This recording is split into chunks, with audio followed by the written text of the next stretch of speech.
Хора, съжалявам за това излияние, но току-що срещнах във Фейс. Момиче пострадало с мотор преди часове, търсят кръвна група АБ отрицателна във Враца. Но въпросът ми е в това. Защо се търси АБ отрицателна, след като 0 отрицателна е универсален донор?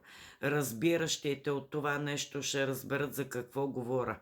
Аз съм 0 отрицателна. Това е втората по редкост кръвна група, защото наскоро откриха златната кръвна група. Следователно, аз мога да дам на всички вас, но мога да приема само от 0 отрицателна. За това, момиче, защо търсят АБ отрицателна? Това ми е въпроса. Очудващо е. Това е публикувано даже в статия. Хората търсят АБ отрицателна за спасяване на живота. Аз съм универсален донор. Мога да дам на всеки един от вас. С изключение на златната кръвна група, която наскоро откриха преди няколко години, мога да кажа, защото я срещнах случайно. На мен се е налагало да се търси кръв, разбирате ли?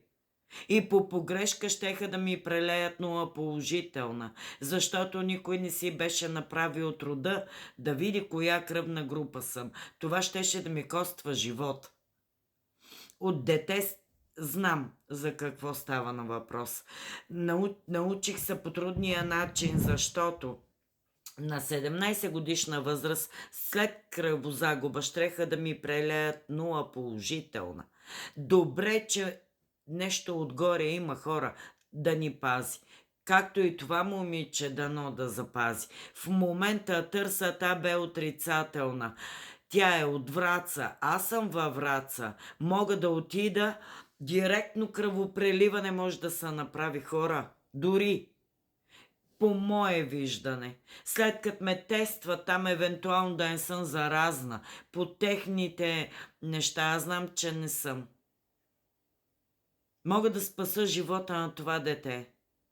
Въпросът ми е към хора разбиращи. Защо дори се публикуват статии с това нещо?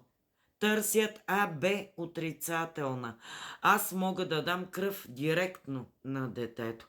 Теглят от мен в банка, изследват ме през това време и се дава кръв към детето. Обяснете го. Пишете ми налично кой разбира от това нещо. Но аз съм сигурна в това, което говоря. Защото мен щеха да убият по грешка. Това дете няма да получи кръв по грешка. Според мен. Обичам ви, надявам се сред вас да има лекари и разбиращи от това. Дете се бори за живот си, аз мога да помогна в 23:57 на 8 април. Ставам от този офис, де ви правих до преди малко клипове и отивам там да дам кръв безплатно за детето. Пострадало при катастрофа с мотор. Борят се за живота му, не могат да намерят АБ отрицателно. Какво значи това, бе, хора? Но отрицателна дава на всички. С изключение на новата. Там са единици хора в света. Още. Ако има 100 човека, окей. Златна ги водат. Обичам ви.